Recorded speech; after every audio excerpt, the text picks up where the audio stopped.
खबरकार में खुश आमदीद और मैं हूँ अथरूबा रज़ा। इमरान खान की नेशनल असम्बली में धुआंधार तकरीर और बिलावल भुट्टो के चैलेंज समेत ताज़ा तरीन स्टोरीज क्या हैं, आइए जानते हैं।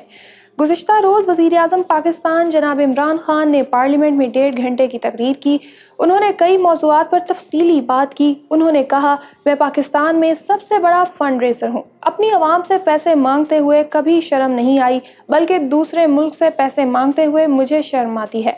हमें दोहरी मुश्किल है, हमने एक तरफ कोरोना और दूसरी तरफ भूख से बचना है। पाकिस्तान में कच्ची आबादियाँ, बड़ी आबादियाँ और गरीब अफराद हैं। वज़ीर आज़म बाप की तरह होता है और कौम उसके बच्चे होते हैं। अगर मेरे बच्चे भूखे हैं, मैं उनका इलाज नहीं करा सकता, तो क्या बादशाह की तरह रहूँगा? क्या मैं अपने खर्च कम नहीं करूँगा? मैंने वज़ीर आज़म के स्टाफ में से 534 अफराद में से आधे कर दिए। हम स्टाफ मज़ीद कम कर सकते हैं, मगर किसी को बेरोज़गार भी नहीं करना चाहते। इमरान खान ने अपोजिशन को रगड़ा भी लगाया। उनका कहना था कि नैब तो मैंने नहीं बनाया, 90% केस पुराने हैं, फिर भी कहा जाता है कि नैब न्याजी गठजोड़ है। किसी पर भी केस हो तो कहा जाता है कि ये तो सियासी इंतकाम है। मेरी किसी से ज़ाती लड़ाई या दुश्मनी नहीं, ना ही मैं अपोजिशन से कोई बदला ले रहा हूँ। कप्तान ने मजीद कहा कि अगले साल मार्च 2021 तक पाकिस्तान भर के स्कूलों कॉलेजों में एक ही निसाब होगा। याद रहे कि इमरान खान ने अपनी तकरीर में उसामा बिन लादेन को शहीद कहा, जिसके बाद से एक नई बहस शुरू हो गई है। तो फिर वजीर आज़म को जवाब देते हुए ख्वाजा आसिफ का कहना था कि उसामा बिन लादेन अव्वल आखिर दहशतगर्द था। उसामा को ज़ियाउल हक लाया और आपने इसको शहीद करार दे दिया। ख्वाजा आसिफ का बयान अभी जारी था कि हुकूमती बेंचों से ये आवाज़ें बुलंद हुई कि उसामा बिन लादेन को मुस्लिम लीग नून के डैडी जनरल ज़ियाउल हक लेकर आए थे। तो फिर ख्वाजा साहब बोले, तो जनरल परवेज़ मुशर्रफ आपका डैडी है और पता नहीं आपने कितने डैडी बनाए हुए हैं। याद रहे कि ख्वाजा आसिफ जिस उसामा बिन लादेन को दहशतगर्द कह रहे थे, एक वक्त था जब ख्वाजा आसिफ के आइडियल और उनके दिलों के वजीर आज़म मियां नवाज शरीफ पर यह इल्ज़ाम लगा था कि उसने 90 की दहाई में बीबी बेनज़ीर के खिलाफ उसामा बिन लादेन से मदद ली थी और ऐसे में नवाज शरीफ को उसामा ने एक बड़ी रकम दी थी। अब इसमें कितनी सदाकत है, ये तो वसूख से नहीं कहा जा सकता।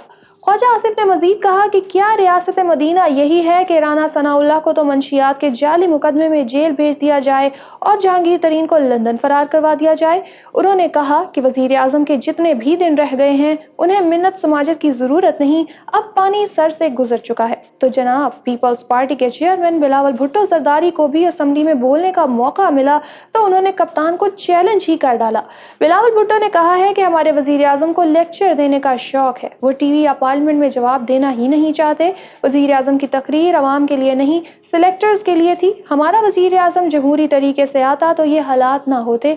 बुज़दिल वजीर आज़म को मुनाजरे का चैलेंज देता हूँ, खान साहब आपको टीवी पर आने का बहुत शौक है तो आकर बात कर लें। वजीर आज़म के बयान पर बिलावल भुट्टो के तर्जुमान मुस्तफ़ा नवाज खोखर का कहना था कि उसामा बिन लादेन को शहीद करार देकर इमरान खान कौमी सलामती के लिए खतरा बन चुके हैं।